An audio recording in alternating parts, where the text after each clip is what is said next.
신명기 10계명 부분 12장에서 26장까지가 10계명을 우리에게 가르쳐주는 부분인데, 마지막 부분인 9계명, 10계명 그리고 결론 부분에 우리가 들어왔습니다. 제 9계명은 거짓 증거하지 말라 하는 것입니다. 근데 읽어보시면 이게 왜 거짓 증거를 하지 말라는 것인가, 그런 생각이 대부분 드실 것입니다. 그것은 이미 기독교가 하나님의 말씀과 많이 떨어져 버린 것을 우리에게 보여주고 있죠. 분명히 하나님은 거짓 증거하지 말라고 하시는 말씀인데, 우리는 읽으면 이게 거짓 증거하는 거하고 이게 무슨 상관이 도대체 있는 것인가, 이렇게 그 말씀 속에 들어있는 하나님의 가슴과 상당한 간격이 생긴 것을 우리가 느낄 수 있습니다. 그러면 9계명을 들어가십시다. 거짓 증거하지 말라인데, 거짓 증거하지 말라에 들어가기 전에 한 가지는 분명한 것이 이것이죠. 힘 있는 사람에겐 거짓 증거 못합니다. 그렇죠? 내가 지금 정인으로서 재판장에서 정언을 하는데 그 피고가 힘 있는 사람이면 내가 거짓 증거 절대로 못합니다. 근데 그 사람이 힘이 없고 약한 것 같으면 내가 거짓 증거를 할 수도 있을 것입니다. 처음에 시작이 나병을 숨기지 말라입니다. 아니, 나병을 숨기지 말라 하고 이 거짓 증거하지 말라가 무슨 상관이 있나 싶습니다. 근데 하나님이 힌트를 주시죠. 나병을 레위 제사장에게 말한 대로 나병 생기면 그 공동체에 광야에 함께 모여서 있는데 큰일이 일어나겠죠. 그래서 나병을 숨기지 말라고 하면서 미리암에게 하신 일을 기억하라, 이렇게 해서 힌트를 줍니다. 그러니까 미리암에게 행하신 일이 뭡니까? 민수기 12장 시작하자마자 모세가 구스 여인을 취했기 때문에 아론과 미리암이 이제 모세를 비방했다, 그런 얘기가 나옵니다. 그래서 하나님이 대제사장인 아론은 부정해지면 백성을 정결케 못하니까 놔두고 미리암에게는 손에 문둥병이 생기게 해서 일주일 동안 이렇게 그 진영 바깥에 나가 있었던 것을 우리가 알고 있습니다. 그러니까 여기서 보면은 모세가 구스 여인을 취했으니까 비방할 수 있습니다. 비방할 권리가 분명히 있습니다. 그래서 비방했는데 왜 하나님은 미리암에게 문둥병이 생기게 했나? 근데 그 다음 절을 읽어보면 2절에서 그 구스 여인을 취한 것을 비방하면은, 그걸 비방했으면 괜찮을지도 모르겠어요. 근데 사실 괜찮지 않아요. 그런데 그걸 비방하지 않고 비방할 때 이렇게 말했습니다. 여호와께서 모세하고만 말하냐? 우리하고도 말씀하지 않으시냐? 이렇게 했습니다. 그러니까 모세의 그 리더십의 그 파워를 자기들도 갖고 싶었던 거죠. 근데 그러니까 정당한 비방을 하는데 정당한 증거가 안 됐죠. 사실은 거짓 증거한 것이죠. 근데 거기에서 한 걸음 더 나갈 수 있습니다. 신명기 10장에서 이스라엘 백성은 약속의 땅을 받기 위해서 힘차게 출발을 했습니다. 힘차게 출발을 했는데 11장, 12장에서 보여주는 이스라엘 백성의 모습은 약속을 받을 수 있는 모습이 전혀 아닌 것을 만나실 수 있습니다. 그런데 13장, 14장에서는 그 유명한 가데스 바네아에서 불순종이 일어나므로 이 세대는 광야에서 멸망하고 하나님의 약속을 영원히 받지 못하는 세대가 됩니다. 그러니까 그 일이 일어나기 전 장이 12장인데 12장 전체는 이 미리암의 비방 문제를 다루고 있습니다. 그러니까 10장에 출발하는데 10장 바로 앞에 9장 마지막 부분을 보시면 이스라엘이 명령을 따라 행진했다, 이스라엘이 명령을 따라 진을 쳤다, 머물렀다 하는 말이 7번 나옵니다. 항상 의미가 있죠. 숫자가 7번 나온 다음에 마지막 총결론이 명령을 따라 직임을 지켰다 이렇게 나옵니다. 그러니까 이 이스라엘이 약속의 땅에 들어가는데 중요한 것은 각자가 부르심을 받은 그 직임을 지키는 것이 중요한데, 이 출발하자마자 10장 11장에서 백성들의 모습은 한없이 흩어져 있는데 13장 14장의 불순종이 나타나기 직전에 이 이스라엘의 지도력의 모습에는 이 백성을 인도하고 계시는 하나님의 마음을 전혀 느끼지 못하는 이 지도력 안에서의 무너진 부분이 나타나는 것이 바로 이 미리암 부분입니다. 그래서 미리암이 모세를 비방할 권리가 물론 있었음에도 불구하고 지금 하나님께서 우리 가운데 무엇을 행하신다는 것을 알았더라면 분명히 그 비방을 자제했을 것입니다. 또 비방을 하더라도 아마 덕스러운 어떤 방법을 택했을 것이고, 또 비방할 것을 비방했지 니하고만 얘기하냐 우리하고도 얘기한다, 이런 거짓 증거가 나타나지 않았을 것입니다. 이것이 거짓 증거하지 말라의 출발점입니다. 그러면 어떻게 결론이 나는지 보십시다. 그 다음에 나오는 것은 전당물을 취하지 말고 줄 때 받아라. 전당 뭘 빌려줬으면 전당물을 취할 권리가 있죠. 근데 너가 들어가서 취하지 말고 밖에서 기다렸다가 주면은 받아라. 권리 문제죠. 당연히 전당물을 받을 권리가 있는데 네 권리라고 함부로 행하지 말라. 가난한 자의 전당물을 해질 때까지 잡아두지 말고 돌려주라. 전당물인데 잡고 있어야지, 돌려주면 전당물이 아니죠. 그런데도 해지기 전에 그때 전당물은 대개 겉옷이었습니다. 그게 이불이자 옷이자 그런 것이죠. 그 해지면 잘 때 얼마나 추우냐, 돌려주라는 거죠. 그 다음에 가난한 자의 품삯을 학대하지 말고 당일에 주라는 것이죠. 근데 그 뒤에 이렇게 나오거든요. 그가 품삯을 간절히 바람이라. 그러니까 간절히 바란다는 것은 품삯을 당일에 줘도 되고 안 줘도 되는 것인데, 이 사정이 딱하니까 오늘 꼭 받았으면 좋겠다 이렇게 바란다는 것이죠. 그래서 물론 일을 시킨 사람은 일을 시킨 자체가 은혜인지 몰라요. 가난한 사람에게 일을 시켜줬으니까. 그리고 그 품삯을 뭐 지나고 나서 줘도 되고 떼먹지 않으면 되는 것인데, 내가 언제 주든지 내가 마음대로 줄 권리가 있지만, 그러나 그 딱한 사정을 더 먼저 생각해라. 권리의 문제죠. 한 중앙에 나오는 것이 각 사람은 자기 죄만 감당한다. 이것이 중간에 나오죠. 자, 보십시오. 당시 문화는 12지파, 각 가문들, 또 각 가족들이 얽히고 설켜서 같이 살아갑니다. 지금 우리는 그 귀찮으니까 다 뗐죠. 형제 간에도 장성에서 흩어지면 뭐 별로 얽히고 싶지 않고 얽히지 않습니다. 그래서 행복한 건지 잘 사는 건지 그건 우리 스스로 좀 물어볼 문제겠죠. 하여튼 그 당시에는 정말 살과 살이 부딪힐 정도로 모두가 함께 부딪히며 살아갑니다. 그렇게 얽히고 설켰기 때문에 정인이 정인 때 딱 쓰면은 그 정언의 대상이 된 사람은 무언과 관계가 분명히 있습니다.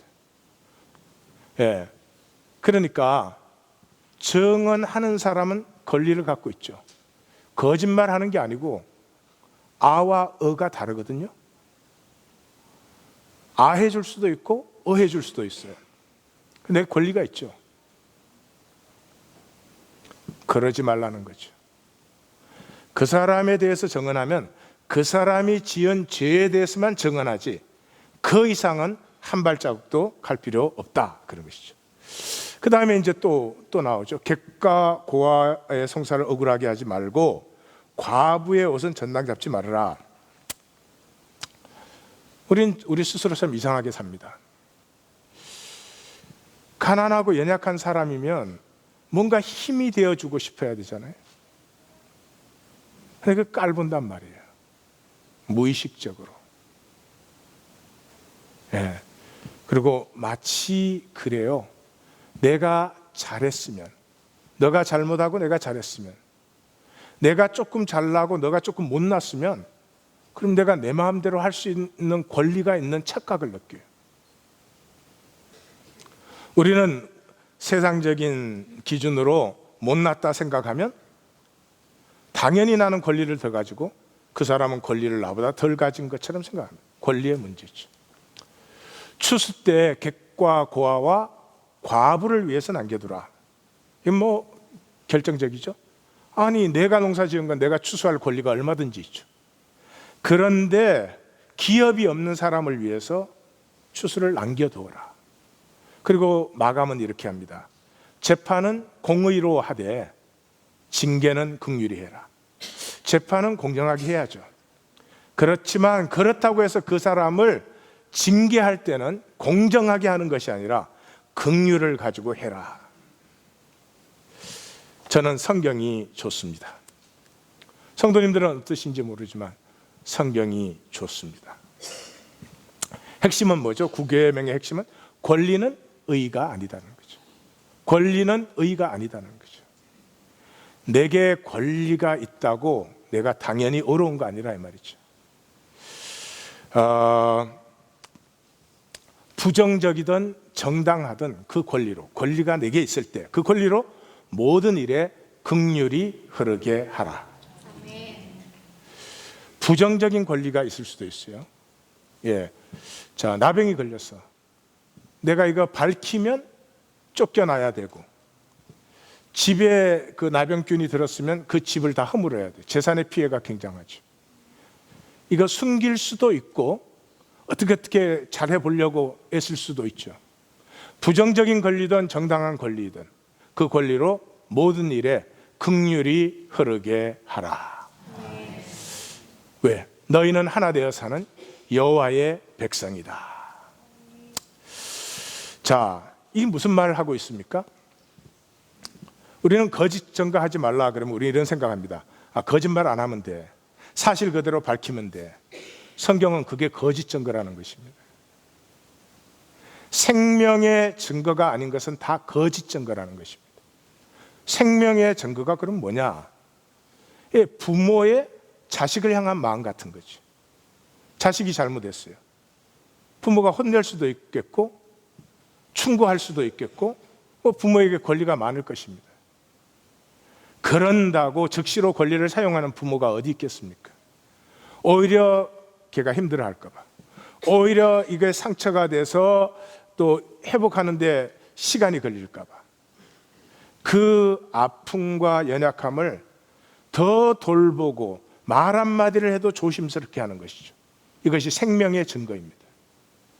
거짓 증거는 생명이 안 보입니다. 권리밖에 안 보이는 거죠. 제10계명 탐내지 말라. 탐내지 말라도 그냥 읽으시면 이게 왜 탐내지 말란가 이제 그런 생각이 들죠. 시작이 뭡니까? 곡식 뜨는 소에게 망을 씌우지 말라. 여러분, 곡식 뜨는 소가 1년에 한 번 맨 풀만 먹고 있다가 그 맛있는 곡식을 그래도 한 번 먹을 수 있는 날은 추수하는 날밖에 없어요. 그날도 하루 종일 먹는 것도 아니죠. 뭐 먹어봐야 한계가 있잖아요. 한 번 배부르게 먹는 거지. 그걸 좀 먹으면은 소가 배불러도 좀 같이 기뻐해 줄 일이지. 망을 씌워. 망을 씌워. 그리고 그걸 인생을 산다 이렇게 말해요. 무슨 인생이 그따위 인생이 있습니까? 여러분, 인간 역사가 지속되기 위해서는 생산이 반드시 있어야 됩니다. 생산이 없으면 가정이 됐든 민족이 됐든 유지되지가 않습니다. 생산을 두 가지 이유로 할 수 있습니다. 하나는 이익을 창조하기 위해서 생산하는 것입니다. 자본주의는 이게 뭐 당연시 되어 있는 데죠. 이익을 창조하기 위해서 생산하는 거죠. 굉장히 똑똑한 것 같고 현명한 것 같고 유능한 것 같지만은 별로 그렇지 않습니다. 사실 생각해 보시면. 또 다른 생산이 있습니다. 그것은 더불어 살기 위해서 생산하는 것입니다. 이익을 내기 위해서가 아니라 더불어 살기 위해서. 마치 이런 것입니다. 제가 열심히 섬기고 사례를 받습니다. 그죠? 나 혼자 무슨 이익 챙기려고 하는 게 아니라 우리 식구들이 같이 살기 위해서. 그때 보람을 느끼죠. 이익을 창조하기 위해서 하는 생산은 반드시 약점을 이용하게 됩니다. 약점을 이용하지 않으면 이익 창조는 되지 않습니다.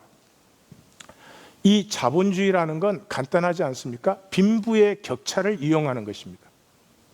모두가 똑같으면 자본주의는 이루어지지 않습니다. 내가 이익을 남기기 위해서 사람을 시간당 15불에 고용을 해야 됩니다. 그러면 지금 이 노든 뉴저지, 뉴욕의 그 생활 수준으로는 시간당 15불 받고 일주일에 100시간을 일해도 아파트 렌트 내는 것도 허덕허덕 되게 돼 있습니다. 그러니까 이익 창출을 위해서 하는 생산이라면 15불이 아니라 13불 줘도 일할 사람이 있어. 예, 그러면 되는 것이죠.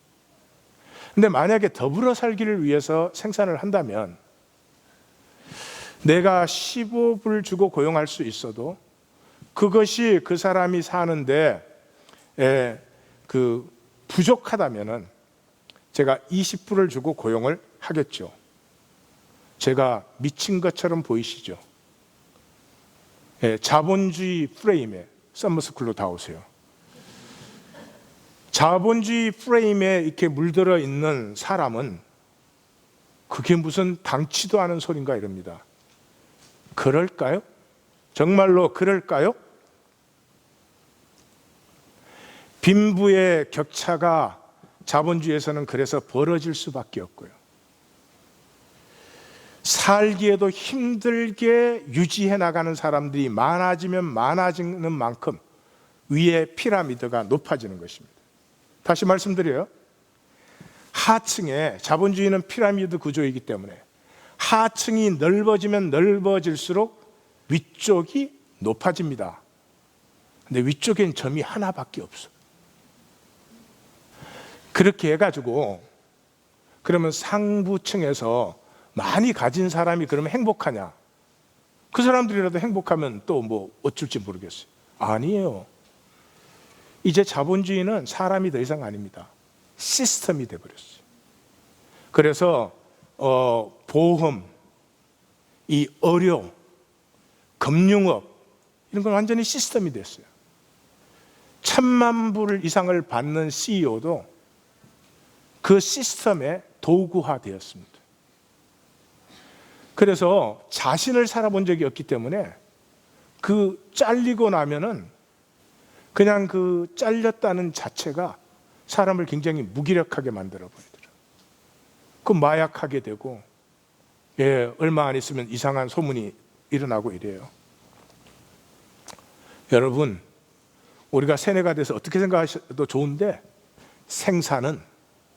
인간의 생산은 내 주머니 채우기 위해서가 아니라 가능하면 더 크게 우리 가족뿐만 아니라 우리 민족이 인류가 함께 더불어 살기를 위해서 생산할 때 비로소 하나님의 생명을 가진 인간은 존재 가치를 느끼고 누리는 것입니다.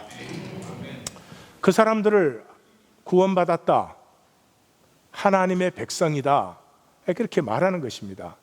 여러분, 구원과 하나님의 백성 된 것은 어느 종교의 적을 뒀느냐?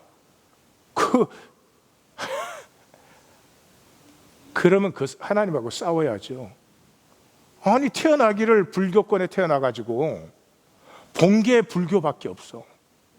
눈 감아도 불상이 보여. 그거 어떻게 하란 말이야?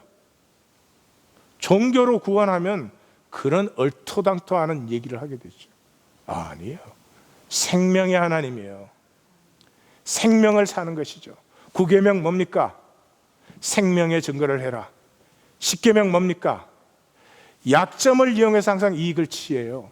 이런 이론적인 말을 떠나서 친교실에 가서 서로 나눌 때도 약점을 이용해서 내가 잘난 척하는 거예요. 예, 그게 우리의 삶이에요. 뭐가 차이가 있어요? 예, 그래서 그 다음에 나오는 게 이제 고엘 제도예요. 남편이 죽으면 형제가 대를 이어줘라. 대를 잇는다는 말은 우리 한국적인 무슨 뭐 그런 거하고는 영 다른 것입니다. 그 남편에게 땅, 유업이 약속되어졌잖아요. 유업이 주어졌잖아요.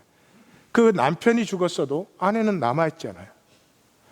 아내가 없어도 딸이 남아있을 수 있죠. 아들이 있으면 당연히 유산이 되지만, 또 당대에 아무것도 없어도 미망인이 그 다음 때 이렇게 양자를 드릴 수도 있잖아요. 그러니까 하나님께서 이 가정에 주신 기업은 절대적으로 지키게 하라. 이게 고엘 제도죠. 그래서 남편이 죽으면 형제가 그 대를 꼭 이어주도록 해라. 예, 그런 것이죠. 그리고는 그것을 거부하는 사람은 사회적인 수치를 줘라. 그래가지고 그 사람의 신발을 벗기고, 이 고대는 신발을 벗긴다는 것은 사회적인 수치를 표현하는 것입니다. 그리고 침을 뱉고 말하기를 심 벗김을 받은 자의 집안이다. 저는 형제의 집 세우기를 절개하지 않는 자다. 그렇게 수치를 주라 그랬어요. 십계명에 탐내지 말라고 하는 것은 탐심이 있으면 반드시 약점을 이용합니다. 그런 일을 하지 말라는 거죠. 그래서 그 다음에 나오는 두 가지는 이제 부정적인 부분으로 나오죠. 양쪽 다 핵심적인 부분입니다. 사람의 신체에서 가장 약하고 취약적인 부분이 남자의 음낭입니다. 두 남자가 싸우는데 음낭 잡는 여인은 반드시 죽여라. 그 다음에 부정한 도량형을 사용하지 말라. 이 당시에는 상형이라는 건 거의 없었습니다. 대개 이 부정한 도량형은 빌려주고 갚을 때 쓰는 것입니다. 그러니까 되를 2개 두고 저울추를 2개 두고 빌려줄 때는 작은 대를 써. 갚을 때는 큰 대를 써. 저울추를 2개 두고 빌려줄 때는 작은 추를 써. 다들 전과가 있으시구만. 갚을 때는 큰 추를 써. 그때만 그래요? 지금도 그러죠. 사람답게 사는 것이 사람에게는 가장 중요한 일입니다. 이익을 얼마나 챙겼느냐 그거 아니고요. 사람답게 인간에게는 이것이 가장 중요한 것을 기억하셔야 됩니다. 떼돈을 벌었어도 사람답지 않으면 자랑스럽지 않습니다. 핵심은 그리고 천하에서 아말렉에 대한 기억을 지워버려라. 성경에서 기억을 지우라는 건 그 말살시키라는 것입니다. 왜 아말렉에 대한 기억을 지워버려라? 출애굽했을 때 뒤에 떨어진 사람들, 누가 떨어졌겠어요? 병든 사람, 여자들, 아이들, 연약한 자들이 떨어졌는데 그걸 뒤에서 쳤거든요. 약점을 치는 자는 세상에서 말살시켜라. 아멘. 만약에 이런 일만 없다면 지금 세상에 우리는 얼마나 사람답게 살아가고 있을까? 예, 그렇게 생각합니다, 저는. 그래서 십계명의 핵심은 약점을 치는 탐심은 암세포다, 언약 백성에. 그래서 서로의 필요를 기꺼이 채워주며 약점을 이용하는 자를 기억에서 지워버려라. 왜? 너희는 하나 되어 사는 여호와의 백성이다. 다 같이 너희는 하나 되어 사는 여호와의 백성이다. 그게 9계명 10계명이고 그 다음에 이제 마무리가 나옵니다. 마무리는 이제 예배와 축도 부분이 나오는데 이 부분이 이제 모세 오경을 압축한 부분이죠. 예배에서는 처음에 택하신 곳에 나오라. 그 다음에 오늘 우리가 읽은 본문 고백하라. 그 다음에 이제 함께 즐거워하라. 이런 것이죠. 근데 이것은 기독교는 모릅니다. 우리는 예수님과 사도 공동체에서 너무 멀리 떨어져 나와가지고 이 함께 즐거워하라는 말이 무슨 말인지를 잘 모릅니다. 그래서 오늘은 이것을 사실은 나누는 시간입니다.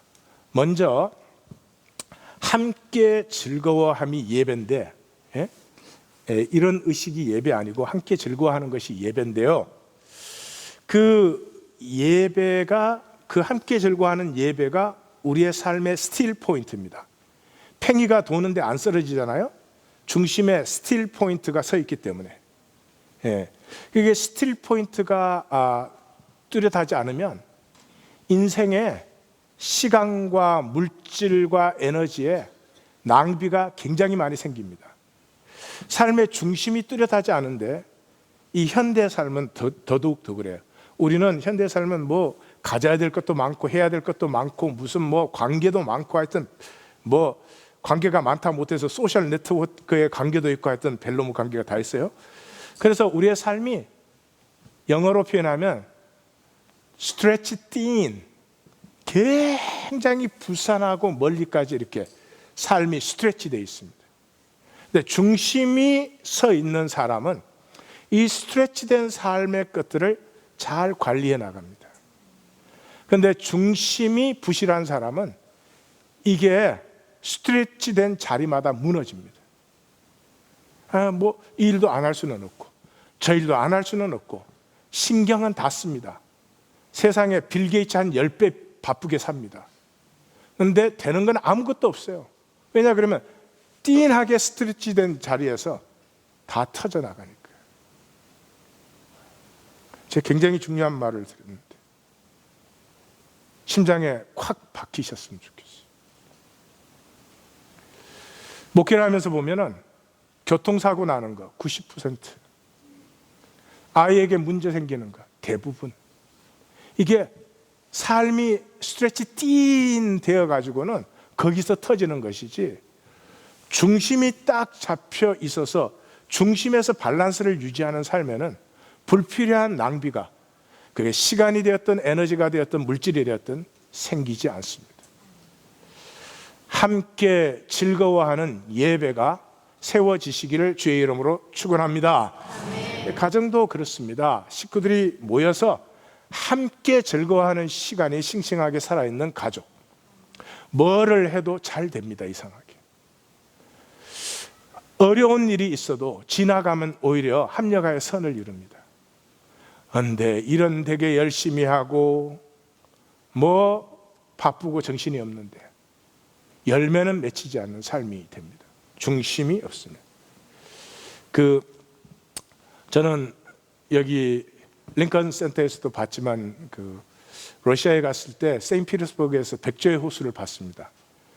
여기처럼 기술 발달되지 않고, 그때 지금도 그런지 모르겠어요. 그때는 막 공산권 무너질 때니까 정말 그 발레리나들의 연기만으로 하는 백조의 호수 봤죠.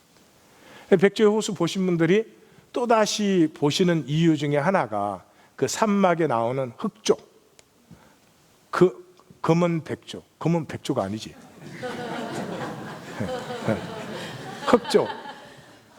흑조가 나오죠.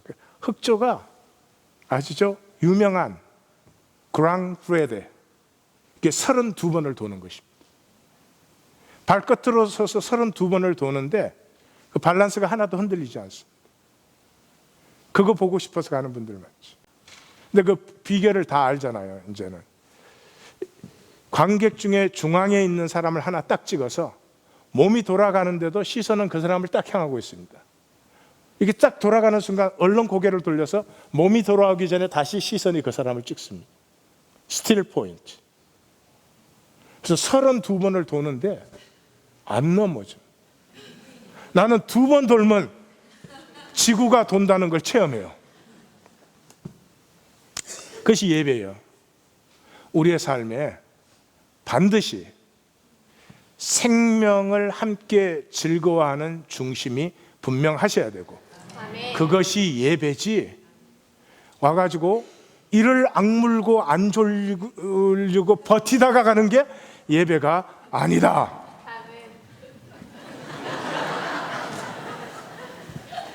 옆에 분에게 말해줘요. 이 교회 오면 안 되겠어요. 자, 그 다음에 이제 오늘 본문이 나오는 것이죠. 본문을 보십시다. 아마 성경 전체에서 이런 의미로서는 가장 중요한 본문이죠. 이 신앙 고백이에요. 5절에서 9절까지 신앙 고백입니다.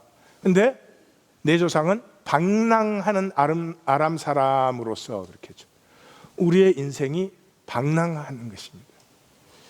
가인이 뭐라고 합니까? 하나님에게 피하고 유리하는 자가 되리이다. 성도님들은 뭐 하시는 것 같습니까? 인생에 피하고 유리하십니다.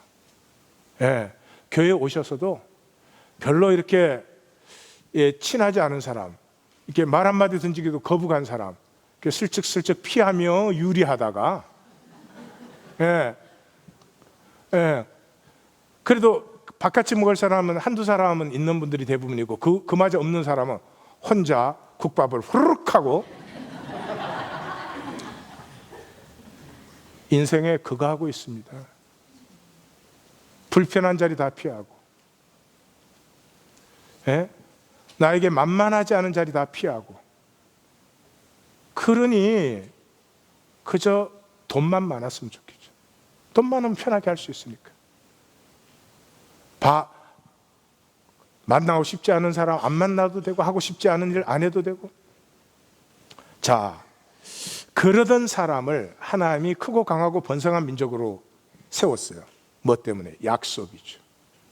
방랑하는 우리의 삶에 하나님의 약속이 임하면서 우리가 번성함, 생명의 번성함을 처음으로 맛보기 시작합니다. 자, 그러면 세상이 좋아하냐? 아니에요. 애굽 사람이 우리를 학대하여. 하나님의 백성이 하나님의 약속으로 서기 시작하면 세상은 싫어합니다. 싫어합니다. 왜냐하면 그 자체가 정죄가 되기 때문에. 나는 생명을 사는 게 좋아서 생명을 삽니다. 그러면 자기네는 생명 아니고 이익이 좋아서 삽니다. 그러면 나는 이익파, 니는 생명파, 그러고 살면 되는데 절대 그렇지 않습니다. 이익을 취하는 삶은 부끄럽거든요. 누가 말하지 않아도 부끄럽습니다. 부끄러우니까 생명을 사는 사람이 싫어지는 거죠. 저런 말 안 했으면 좋겠어. 저렇게 사는 사람 없어졌으면 좋겠어. 세상이 나사렛 예수를 왜 죽였겠어요? 그 싫어합니다. 그래서 압제와 핍박이 오죠. 여기에서 이제 약속의 리얼 다이내믹이 시작되는데, 어떻게 해요? 약속의 하나님 여호와께, 여호와란 뜻이 약속을 지키시는 하나님이다, 그 들었죠? 여호와께 부르짖었더니 여호와께서 우리의 음성을 들으시고 우리의 고통과 신고와 압제를 보시고 우리의 삶에 얽혀 드시는 거죠. 얽혀 드시는 거죠. 예, 우리는 하나님께 부르짖고 하나님은 우리에게 얽혀 드시는 거죠. 약복강가의 야곱처럼 하나님과 씨름하기 시작하죠.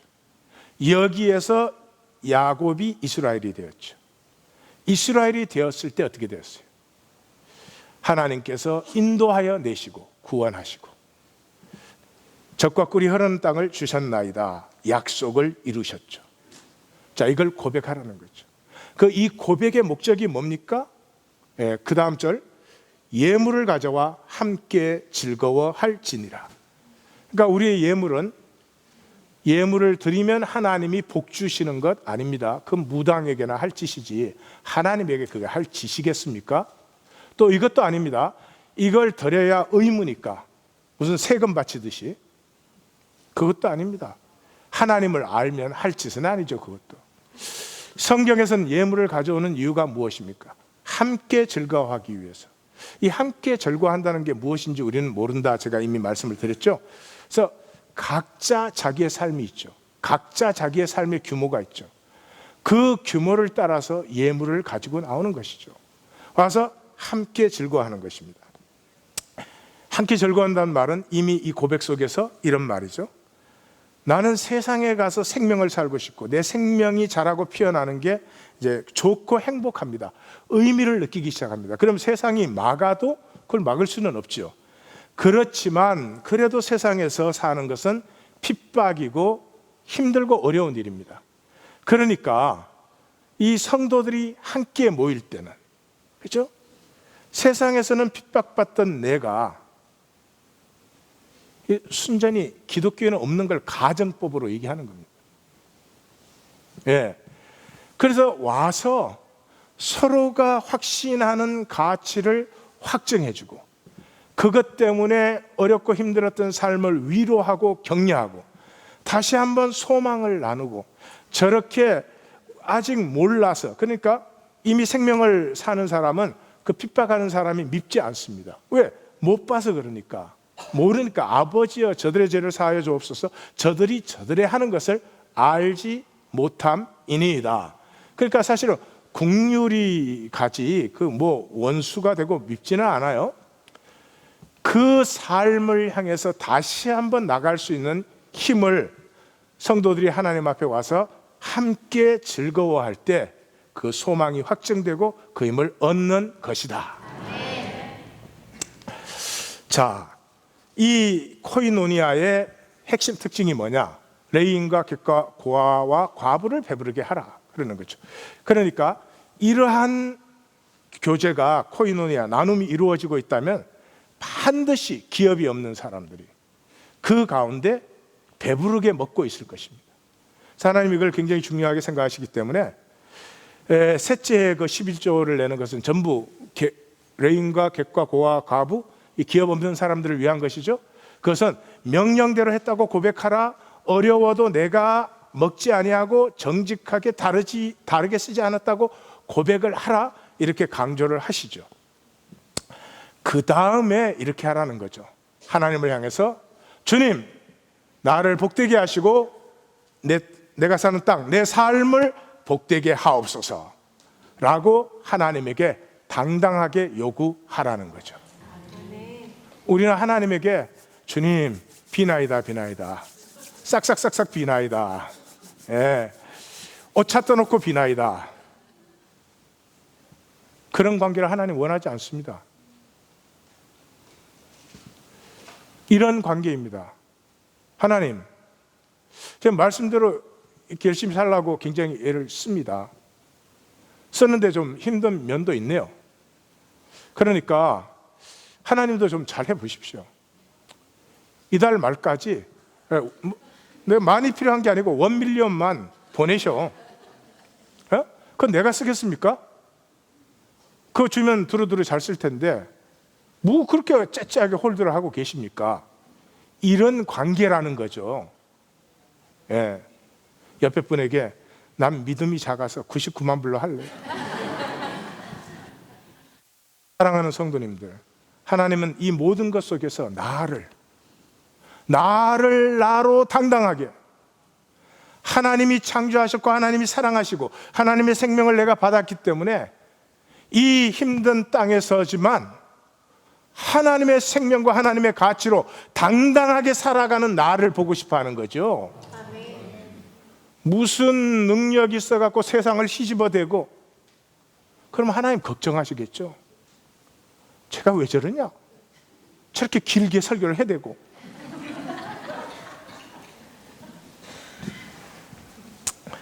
그 다음에 이제 쉐마, 결론 부분이죠. 쉐마하고 그리고 이제 축도를 합니다. 자, 그러면 이제 핵심은 예배입니다.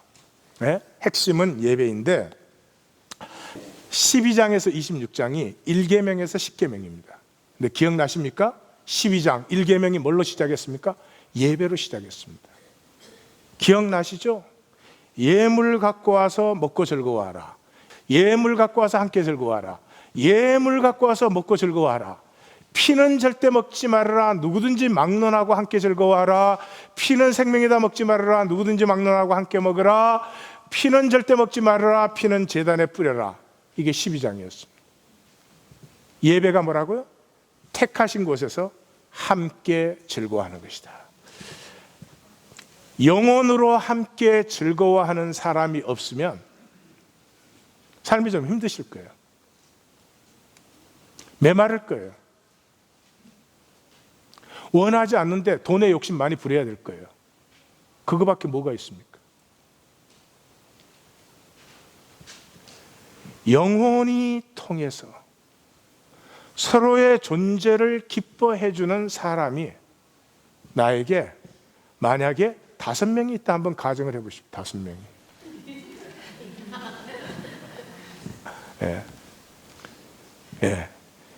그럼 4명이. 그만해도 살만 날 것입니다.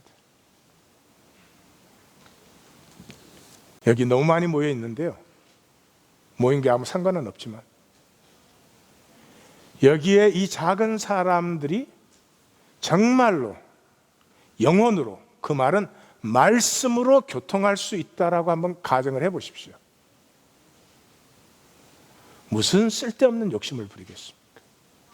무슨 쓸데없는 불안과 두려움에 사로잡혀서 내가 살고 싶지 않은 삶을 계속 살아가는 일을 하겠습니까? 그래서 12장의 총 결론이 뭐였습니까? 소견대로, 자기 생각대로 하지 말고 여호와 앞에서 의를 행하라. 이것을 오늘 9계명과 10계명으로 보면, 그렇죠? 생명의 권리를 행해라. 예? 거짓 증거하지 마. 생명의 증거를 하고, 약점에서 이익 챙기는 게 아니라, 그 챙겨봐야 결국은 놓습니다. 영원히 붙드는 게 어디 있어요? 약점에서 생명을 피워줘라. 어느 게 진짜로 이익을 보는 일입니까? 사랑하는 성도님들, 교회든 바깥이든 약점을 만나시면 이익을 취하지 마시고, 나 잘난 척 하지 마시고, 갑자기 왜 제 간증이 나오는지 알 수는 없지만 꼭 좀 생명을 세워 주시기를 주의 이름으로 축원합니다. 자, 그러면 결론을 나누겠습니다. 네. 우리가 왜 생명을 피우고 생명의 증거를 나누고 생명의 코이노니아를 누리는 그런 삶을 살고 있지 않느냐? 성경의 진단은 이것입니다. 우리가 죽음을 살고 있다는 것입니다. 선악과를 먹는 순간부터 우리는 생명을 살지 않고 죽음을 살고 있습니다. 그래서 죽음을 살고 있기 때문에 우리는 척밖에 없습니다. 제가 목회하면서 가장 이렇게 질문이 많아지죠. 사람의 삶을 보면서. 좋은 사람이 되는데 우리의 시간과 에너지를 쓰면, 여러분 10년만 그렇게 사시고 나면 아무 말 안 해도 주변이 다 압니다. 저 사람 뭔가 가치 있는 사람이에요. 근데 그 10년 동안 좋은 사람 되는데 시간과 에너지 쓰지 않습니다. 어디에 쓰죠? 좋은 사람인 척 하는데 에너지를 다 씁니다. 왜 그러죠? 내 삶이 단절되어 있으니까. 선악과 먹는 순간부터 단절됐죠? 단절돼서 내 마음대로 합니다. 내 마음대로 하는데 내가 나를 보여주고 싶죠. 어떤 나를? 훌륭한 나를, 멋진 나를, 성숙한 나를. 근데 나 그래요? 안 그래요? 안 그러잖아요. 그러니까 어떻게 해요? 그렇지 않은 나를 보여주는 건 죽음같이 마귀에게 쏘가서, 그래서 죽음을 사는 거예요. 제 목회해 보니까요, 3년이면 사람이 꽤 괜찮아집니다. 말씀을 듣고 따라오는 분들이 있어요. 100명에 한둘이지만 있어요. 삶이 달라져요. 다 척만하죠. 척하는 사람의 특징이 뭐예요? 분노가 많아요. 잘 보이려고 이렇게까지 애쓰는데 잘 안 보여. 그래서 분노가 많아요.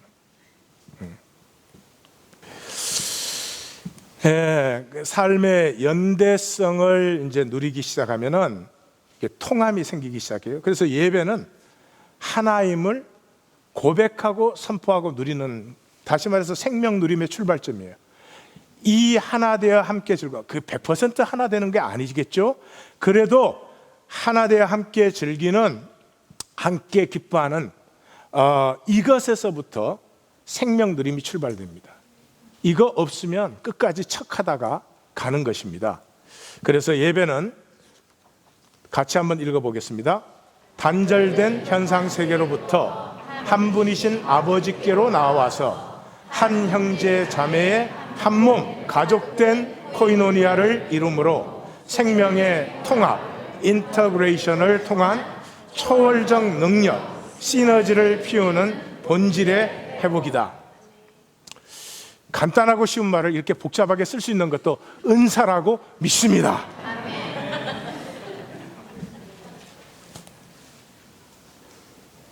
예배는 한 분이신 하나님 앞에 우리가 모두 자녀로 나오기 때문에 이곳에서 하나됨을 체험할 때 하나됨 속에는 통함이 있고요, 통함이 있으면 인터그레이션이, 내 작은 나비짓이 폭풍도 일으킬 수 있는 인터그레이션이 일어나서 나의 힘과 능으로 사는 것이 아니라 나의 것은 작음에도 불구하고 이것이 합력하여 선을 이루는 시너지를 피워내는 것이 예배다.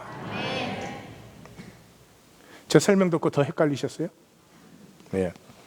그래서 예배는 영과 진리로 드려야 됩니다. 영과 진리로 드린다는 말은 내 표면을 벗겨내면 내 안에 혼돈, 공허, 흑암의 켜켜가 있죠. 그것을 뚫고 들어가서 그 가짜로 스스로 미소 짓고 안녕하세요 집사님 장로님 이러다 가는 게 아니고요, 가슴과 가슴이 통하는, 그러려면 내가 뭘 여는 게 아니고 우리 모든 만유의 근원이 되시는 하나님과 하나 된 자리로 나아가서 거기에서 나와 너의 하나됨을 체험하기 시작할 때, 그때 합력하여 선이 피어나기 시작하면서 조아뜨라가 피어난다. 이 조아뜨라를 이야기라고 합니다. 이야기. 많은 사람이 떠내려갑니다. 장례식 끝나고 나면 남는 이야기가 별로 없습니다. 가족들 사이에나 무슨 이야기가 조금 있다가 그것도 몇 년 안에 다 잊어집니다. 그런 것이 아니고요, 이야기는 내가 살았다고 이야기가 되는 것이 아닙니다. 사건이 있었다고 이야기되지 않습니다. 어떤 사건이 있었는데 그 사건에서부터 초월적인 의미와 가치가 피어났을 때 얘기가 되는 거죠. 내가 밥 먹고 살았다고 이야기 아닙니다. 당연히 먹고 산 그 삶 속에 그것을 능가하는 어떤 가치와 의미, 초월이 생겨날 때 그때 이야기가 피어나고, 그 이야기와 이야기들이 모여서 영원한 이야기로 흐르는 것이 하나님의 나라입니다. 하나만 나누고 마치겠습니다. 하나님 교회가 11년 되었습니다. 우리는 여기 모여서 매주 똑같은 예배를 하지 않았습니다. 새로운 주제가 바뀌어질 때마다 그 소리가 그 소리 하지 않았습니다. 이번에 하나님께서 여시는 계시가 있어서 세미나를 했고 3일 예배가 있었고 기도회가 있었습니다. 11년 된 이 시점에 저에게는 선명하게 보입니다. 더 이상 나 하나 지키는 삶, 저는 이 세상에 끔찍스럽게 싫은 게 하나 있습니다. 젊은 사람이 서바이벌 멘탈리티에 사로잡혀 있는 것입니다. 오로지 이익 챙기는 거 하나로 사는 것이죠.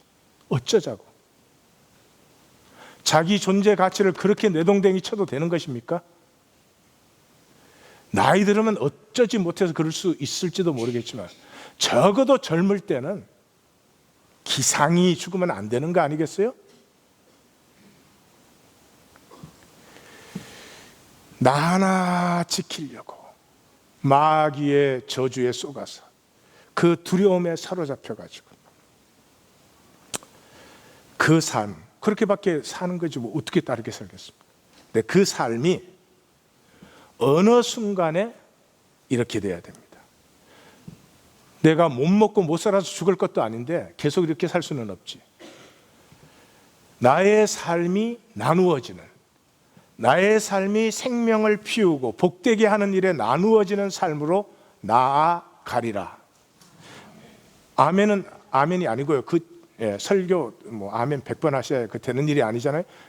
이제 제 가슴을 좀 느껴달라는 겁니다. 지금은 그 삶으로의 전환이 일어나야 된다는 것입니다. 그리고 그것은 뭐 큰 일을 하느냐 적은 일을 하느냐 그런 것이 아닙니다. 나 하나에 사로잡혔던 삶이 비로소 이웃이 느껴지고 이 역사의 아픔이 느껴지기 시작하는 것입니다. 얘기를 하나 드리죠. 애벌레가 열심히 먹어요. 저는 처음 알았는데 허물을 5번 정도 벗는답니다. 허물을 한 번 벗을 때마다 이게 자라고 그냥 계속 먹어댑니다. 열량을 최대한도로 높이기 위해서.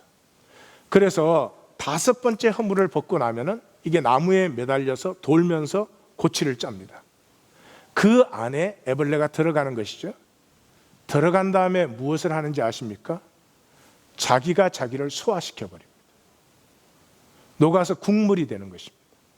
그래서 고치를 그 적정한 시간에 이렇게 만약에 꼭 짠다면 국물이 쪽 빠져나오게 됩니다.